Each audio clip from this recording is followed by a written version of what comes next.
Hi guys, welcome. Dave Pinson here, Philippine Bible Ministry. A little bit of life going on this morning. Anyway, the story of Samson has always been it's always been upsetting to me. I've never really it's always bugged me. Why is that? Well, it has nothing to do with Delilah and how stupid he was. That's part of it. But let's get into it. So, of all the people, there's a lot of stories in the Bible that upset me. The story of Dinah and and Shechem and how her brothers destroyed the village. There's just some nasty stuff in the scripture that I don't like. If the reason we know the Bible isn't just made up because it doesn't paint people in a good light. If you're going to make something up, you're going to make everybody sound great. You're not going to show us all the warts and all the disgustingness of all the people, right? But Samson's really bugged me because he was separated from birth to be a Nazarite. A Nazarite was a person who was separated. They're not supposed to do certain things. They're supposed to be holy people. They're separated what? They're separated for a purpose, right? God has a plan for their life. It even says in Scripture, and the Spirit was upon him, right? So the Spirit was upon him. So the first thing he does, as we read his story, is he goes and marries a Philistine. Not supposed to do that. That's not a good thing. I don't want to get into details, but not a good thing to marry outside of the Israeli people because, it usually leads to bad stuff. But this time it says, but it was God's plan. So God said, it's okay for you to do something you're not supposed to do. I don't know if it was sin. Was it sin? Yeah. But I tell you what, God said, "Well, I need to act on these Philistines. That this man needs to judge the Philistines, but he's not going to do it on his own. Why? Because he's not thinking about other people. As you read through the story of Samson, he's such a selfish jerk. He really is. I don't know why. Am I the only one that sees it that way? I mean, he says, I want to marry this person. His mom and dad say no. Instead of honoring his parents and honoring his tradition of marrying, Hebrew women, he just said, no, just do it. Do what I want. Okay, yeah, okay, Samson. We'll do whatever you want. So what happens because of that? Well, because of that, I'm not going to do the whole story because I don't want this to be a 20-minute video. But because of that, he winds up they wind up killing his wife. His wife winds up sleeping with another man. He winds up killing 1,000 Philistines and basically taking them out. So he winds up saving the people. He winds up saving the people of Israel. Out of why? Because of his anger, because of his lust, because of his sinfulness, really. So, and God knows he's an angry guy, right? As this is happening, he's touching dead animals. He's not supposed to touch dead animals. That's actually part of the Nazarite vow. So he's and then he goes in and sees a harlot. Obviously, that's a sin, right? And then they're going to kill him. So he does. I don't know. He does a lot of crazy stuff, a lot of powerful stuff. He's a very strong man, right? So that's what bothers me. Is everything is done like he's lust and he just does whatever he wants. He's never, even at the end. So at the end of his life, the whole thing, the thing that people really remember is a couple of things. They remember how strong he was. He tied a torch between 300 foxes in their tails, and he wiped out their crops, right? And by the way, then they murdered his wife and her dad, and then he winds up killing a bunch of them.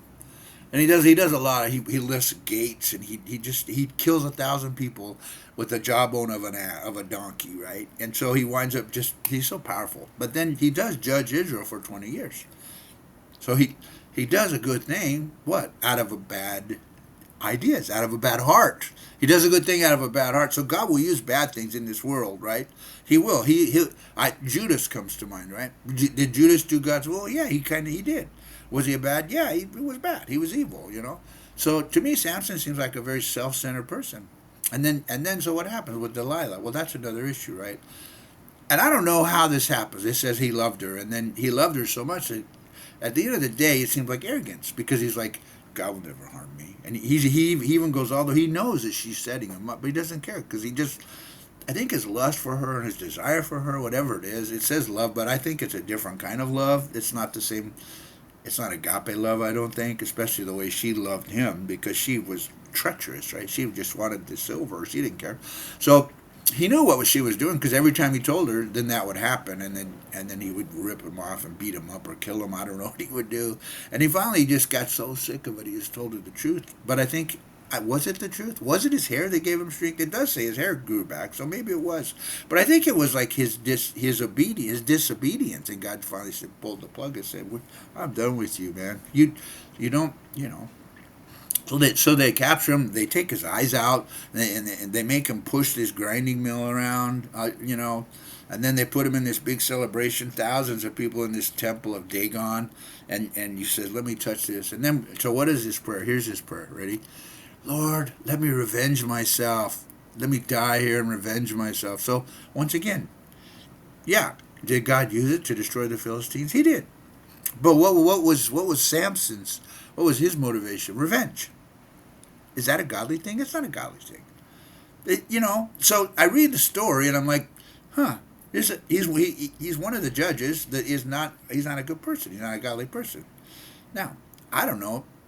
As I read this, I'm like, well, there's no way this man is in heaven. There's no way this is a godly man. This man is not following the Lord. This man does whatever he wants out of his lust, out of his heart, whatever he sees, he touches, he doesn't care what God says. He's disobedient.